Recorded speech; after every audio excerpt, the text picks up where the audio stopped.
नमस्कार मंडळी, उद्या आहे गुरुपौर्णिमा. गुरुपौर्णिमेच्या दिवशी पूजा करायचा शुभ मुहूर्त काय असणार आहे, त्याचबरोबर गुरुपौर्णिमेच्या दिवशी काय करावं, काय करू नये याबद्दलची संपूर्ण माहिती एकाच व्हिडिओमध्ये देण्याचा मी प्रयत्न करणार आहे. तेव्हा व्हिडिओ शेवटपर्यंत नक्की बघा. तर आता सर्वात आधी बघूया गुरुपौर्णिमा नक्की किती वाजता सुरू होणार आहे आणि किती वाजता संपणार आहे.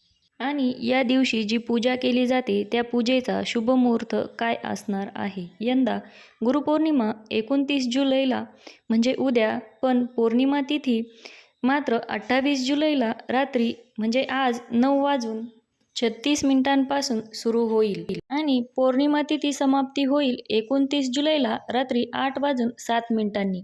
उदय तिथीनुसार आपण सण साजरे करत असतो आणि त्यानुसार पौर्णिमा अर्थात गुरुपौर्णिमा असणारे 29 जुलैला यावेळी पूजेचा मुहूर्त असणार आहे सकाळी 5:41 ते 9:04 असणार आहे. तर मंडळी, या दिवशी आपल्याकडे स्वामींची मूर्ती जरी नसेल तरीही तुम्ही स्वामींच्या फोटोची पूजा करू शकता. मंडळी, या व्यतिरिक्त गुरुपौर्णिमेच्या दिवशी काही वस्तूंचे दान आवर्जून करावं. त्यामध्ये पिवळी चण्याची डाळ, पिवळी मुगाची डाळ, पिवळी केळी, पिवळी मोहरी, पिवळ्या रंगाचा भोपळा, पिवळे वस्त्र, पिवळी हळकुंड यापैकी कुठल्याही एका वस्तूचं दान गुरुपौर्णिमेला अवश्य करावं. कारण पिवळ्या वस्तूचं दान करणं या दिवशी खूप महत्त्वाचं मानलं जातं. पिवळा रंग हा गुरुतत्वाचा मानला जातो. म्हणून तर आपण जेव्हा गुरुपौर्णिमा असते किंवा कुठल्याही दिवशी जेव्हा आपण गुरूंची पूजा करणार असतो तेव्हा स्वामींना किंवा दत्तगुरूंना पिवळी सोंडं, चाफ्याची फुलं अर्पण केली जातात. पिवळी झेंडूची फुले अर्पण केली जातात. पिवळ्या रंगाला आणि पिवळ्या गोष्टींना दत्तगुरूंच्या स्वामींच्या पूजेमध्ये महत्त्व असतं. याशिवाय पौराणिक मान्यतेनुसार सुमारे 1000 वर्षांपूर्वी वेदव्यासांचा जन्म आषाढ शुक्ल पौर्णिमेला झाला होता. म्हणून दरवर्षी हा दिवस गुरुपौर्णिमा म्हणून साजरा केला जातो. हा दिवस व्यासांना समर्पित आहे. म्हणूनच गुरुपौर्णिमेला व्यास पौर्णिमा असंही म्हटलं जातं.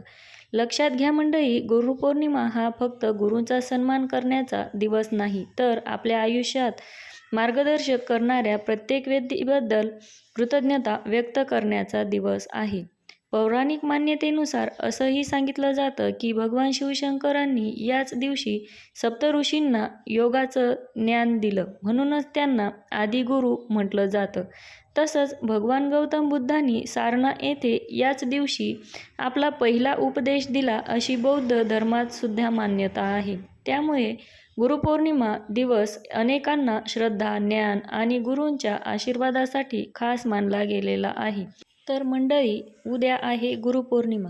उद्याच्या दिवशी सकाळी लवकर उठावं, स्नान करावं, स्वच्छ कपडे परिधान करावे, देवाजवळ दिवा लावावा, नमस्कार करावा. त्यानंतर आपले गुरु, शिक्षक, आई-वडील यांचा आशीर्वाद अवश्य घ्यावा.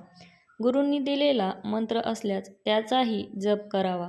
आता ज्यांनी ज्यांनी गुरुपौर्णिमेनिमित्त गुरुचरित्राचं पारायण सुरू केलेलं असेल त्यांची सांगता गुरुपौर्णिमेला होईल. दत्तगुरूंना भजनाची आवड होती, त्यामुळे भजनाचा एखादा कार्यक्रमसुद्धा या दिवशी करावा. त्याचबरोबर दत्तगुरूंसाठी जो काही नैवेद्य तुम्ही बनवणार असाल त्याच्यामध्ये घेवड्याची भाजी पारायणाची समाप्ती करताना अवश्य बनवावी. कारण घेवड्याची भाजी ही दत्तगुरूंची आवडती भाजी सांगितली जाते. तुमच्याकडे दत्तगुरूंची मूर्ती, फोटो किंवा त्यांच्या पादुका असतील, स्वामींच्या पादुका असतील, मूर्ती असेल तर एखाद्या घरच्या घरी सोप्या पद्धतीने सुद्धा तुम्ही पूजा करू शकता. पूजा करून झाल्यानंतर नैवेद्यामध्ये मोतीचूरचे लाडूसुद्धा अवश्य असावे.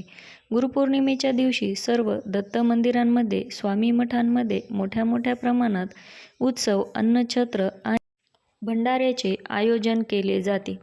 अशा ठिकाणी यथाशक्ती अन्नदान करावं, आयोजनामध्ये सहाय्य करावं. स्वामींची खूप मोठी सेवा यामुळे घडते.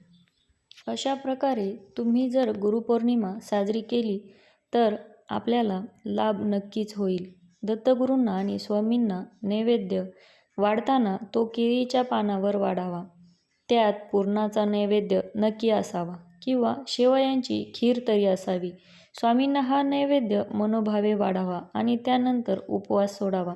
गुरुपौर्णिमेच्या दिवशी श्री स्वामी समर्थ या स्वामींच्या मंत्राचा जप जेवढा करता येईल तेवढा करावा.